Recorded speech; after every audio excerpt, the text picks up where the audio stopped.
I feel honored to be here in this important occasion and share my perspectives. Over the course of human civilization, humanity has developed thoughts that guide our shared aspirations of a fulfilling life, happiness, and prosperity. Human thought has given rise to philosophy, helping us understand life and the world around us. We have continually improved upon our ideas, principles, institutions, mechanisms of organization, and system of governance of human societies.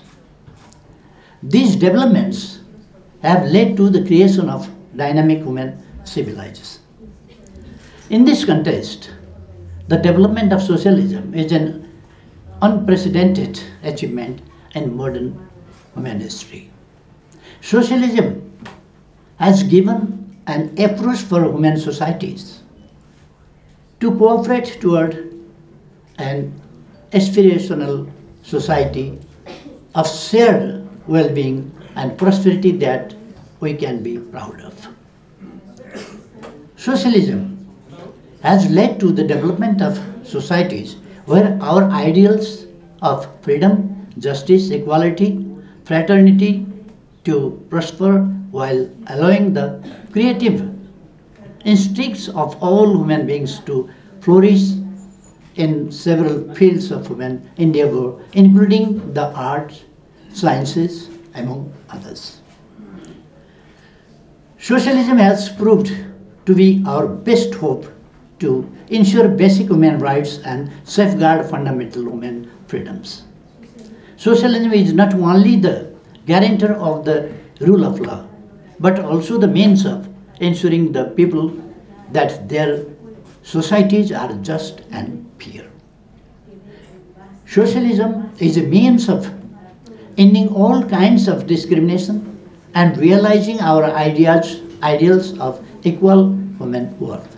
Socialism is a bulwark against all forms of exploitation, oppression, and tyranny of any and all humans across the world. As a political philosophy, socialism allows nations and societies across the world to implement humanistic welfare policies and programs that advance the interest of all humans. It is a promoter of our shared values, ideals, and aspirations. In today's world, the relevance of socialism is even greater. Socialism will continue to inspire our political discourse. It will continue to vitalize human civilization and will continue to ensure the development and mobilization of our overall potential, balancing conflicting forces in societies, nations, and the world. It is my belief that the collaboration that socialism enables in the world will keep making an incomparable contribution to ending conflicts, ensuring peace and prosperity. Here I underscore why socialism is the most relevant political philosophy to meet the hopes and challenges of our time and future. Extremism in any form begets more extremism. Oppression in any form, whether it's at the hand of an autocratic ruler or discriminatory and unjust societies, have led to the needless human suffering, wars, and incalculable loss for humanity. The losses that have been incurred by freedom-loving people in their struggle against despotism, imperialism, and colonialism that were born out of the desire to exploit and expropriate the world's resources and wealth is unimaginable. The damage caused by animosity between powerful nations as the South to dominate the world in an attempt to exert their influence at the cost of others has been unfathomable. This conflict between societies and nations continues to this day and has far-reaching destructive effects for all nations and peoples. Over time, human societies change, and so should our guiding ideas, principles, and political philosophy. If left unchanged, yesterday's bright ideas can fossilize into today's dogmas. And they can grow completely irrelevant in the future, unable to meet the needs of the newer generation.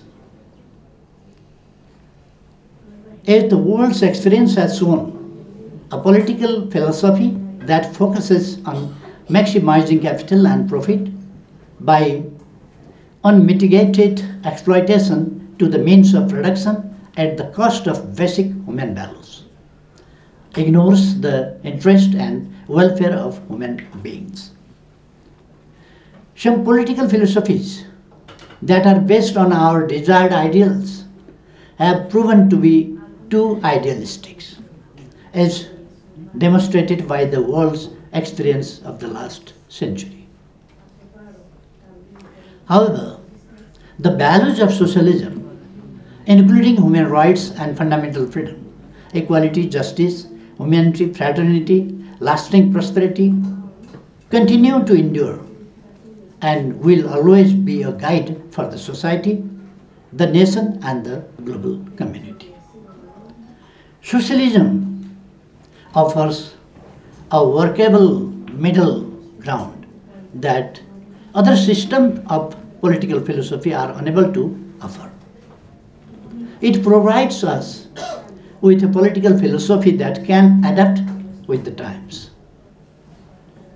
Today, all prosperous societies across the world have adopted principles of socialism as a guiding philosophy towards building their nations and societies.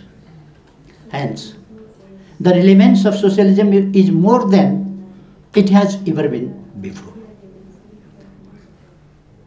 In recent times, the rapid development of technology and high degree of automation is leading to a world where our traditional distinction of political philosophies may be increasingly less relevant as the relationship between capital, labor, economic productivity, and human welfare changes. Latest studies have showcased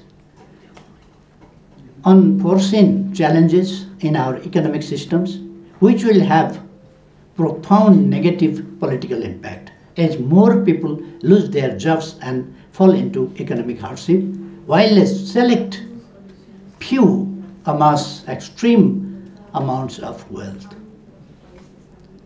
Extensive automation may be very destabilizing to our societies, as people not only lose their economic vitality, but also a sense of purpose, as many people are rendered economically valueless. In order to prevent this undesirable outcome, socialism can offer a path forward that can protect people from economic hardship while allowing them to engage in creative endeavors even while their skills may not have direct economic unity in view of increasing technology-led automation of jobs. Socialism can be the cohesive force that can balance out often competing interests of social safety and welfare, including justice, while advancing technological process and safeguarding societal economic vitality. Therefore, it is invincible because of its virtue and merits, while capitalism may extinct itself because of its own inherent demerits. A political philosophy whose sole aim is to allow the unfettered expansion of the profit-making private sector while minimizing the role of the state and its responsibility towards citizens and communities does not ensure human progress as a whole and over the long run. Such political theory and the socio-economic policy and governance systems developed under its guidance are to a large extent responsible for increasing inequality and injustice, environmental problems such as climate change, and rapid environmental degradation that we face today. At the same time, a political philosophy that is unable to harness the creativity, drive, and ambition of individuals and makes the state responsible for all progress is also not able to create a vibrant and prosperous society. Effective nation building requires the envisioning of a fair and benevolent state that seeks to maximize the human capital of its citizens and a thriving private sector that is able to channelize the hopes, aspirations, and the creativity of the people. The political principles and ideals of socialism have succeeded in achieving the twin goals above. In the past century, the world has had the bitter experiences of selfish wars and being divided based on political ideology. The pain of the Cold War is fresh in our minds. The monopoly of any one state will also upset the balance of regional and global power. The independence and welfare of nations will weaken. Nations may become limited in their ability to find solutions to various international problems of urgent and far-reaching importance and solve issues of mutual concern.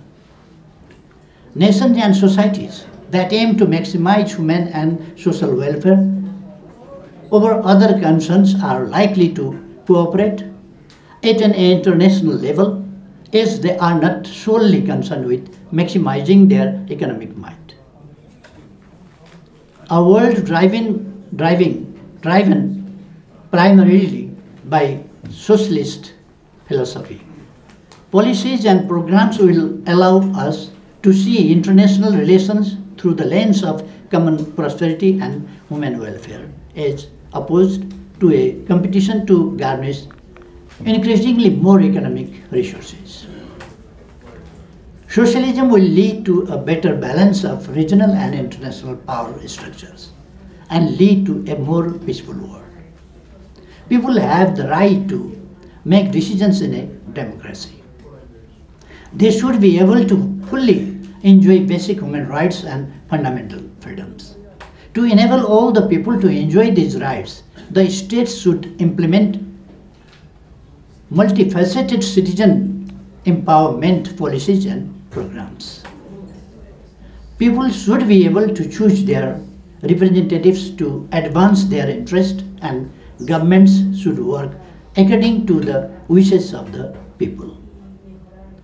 Otherwise, people's faith in democracy can wane, often leading to a dictatorship or populism.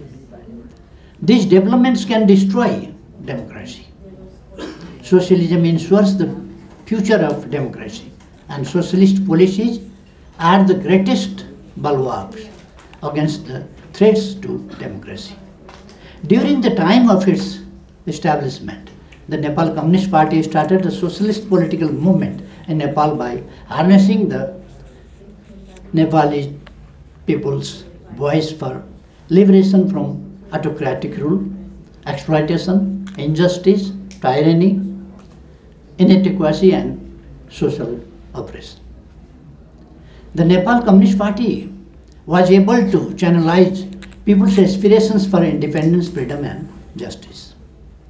The party was able to fight the idea of a divine ruling class that was considered superior over others just based on the virtue of their birth.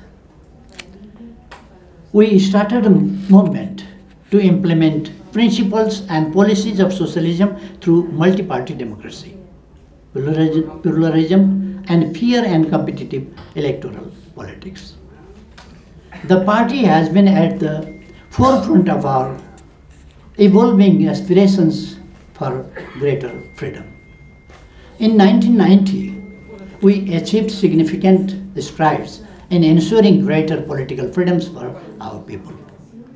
In 1994, our party, Nepal Communist Party UML, succeeded in forming a government for the first time in Nepal and was able to implement our ideas of socialist political philosophy, principles, policies and programs. Our party laid the groundwork to create an equal, just and fair society in Nepal. For a balanced and bottom-up development of the country, we started successful programs like Build Our Village by Ourselves, Empowered Citizens, Decentralized Rights, and implemented social security schemes for the first time. The 9-month tenure of the government 3 decades ago was the beginning of the end of inequality, discrimination, poverty, and oppression prevalent in Nepali society. Our party, the Communist Party of Nepal CPN-UML, takes its responsibility towards Nepal and the Nepali people with our utmost seriousness and in poverty, fight inequality and beat hardship and misery of the Nepali people. The party continues to face unimaginable challenges in trying to save Nepal caught in the conflict between traditional forces and the extremist forces and their desire to lead the country toward autocracy. The peace process talks were completed mainly on our party's initiative. We have created a constitution and paved our way forward a socialist economy. Our constitution guarantees a range of fundamental rights, equality and social justice. The constitution underlines the principles that define the role of the state and makes the state responsible for a broad-based welfare of our people. We are committed to further operationalize our socialism-oriented constitution. While in government, our party CPN-UML laid the foundations of dynamic and resilient economy. In partnership and collaboration with the private sector, we started ambitious programs to catalyze high-rate economic growth and to create a vibrant economy. We began the construction of world-class infrastructure. We took bold initiatives to commission large projects to build roads, airports, waterways, irrigation systems, power plants, and transmission lines. We also started projects to improve our human capital through transformative initiatives in health, including health rights of women, education, sanitation, housing, and provision of safe drinking water. We introduced health insurance schemes. We introduced several social security schemes, including women upliftment.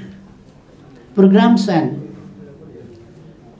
to uplift the people living in poverty and people from disadvantaged communities. We prioritized creating jobs for people, including introducing a job guarantee program, ensured a minimum wage, and enabled the creation of decent jobs with appropriate wages. We introduced programs to protect, treat and rehabilitate people suffering from mental disabilities, homelessness and destitution. We introduced transformative programs to end social ill, stigma and discrimination. We introduced programs to care for women, children and the elderly. We created social welfare programs to meet people's needs from the cradle to the grave. We made the government work for people. We improved the efficiency of service delivery within the government. We took significant and bold steps in controlling corruption. We prioritized the safeguarding of national sovereignty. Our foreign policy and international relations are exercised based on principles of mutual benefit and respect, justice and fairness. We improved Nepal's standing in the global community. These initiatives reflect our commitment to the values and ideals of socialism. As we pursue our goals of peace, prosperity, happiness, justice and egalitarian within a framework of a comprehensive democracy, we want to base our political ideology to meet the needs and challenges of the given time and context, based on what is best for the country. We have no more prejudice. We have no mere prejudice toward any idea or ideology. We develop, judge and implement ideas and ideologies based on what is best for the country and the people. We are committed to our vision of a prosperous Nepal, happy Nepali. The prosperous Nepal, happy Nepali is our model to operationalize socialism in the Nepali context. Socialist political philosophy will help us realize this vision. We are determined to demonstrate to the world a successful implementation of socialism in Nepal and to be an exemplar to the rest of the world. Fighting poverty and beating inequality is one of the top agendas of our development vision of prosperous Nepal and happy Nepali. We will not take rest until we make them history. Thank you once again, and I wish the success of this event. And I would like to use any forum.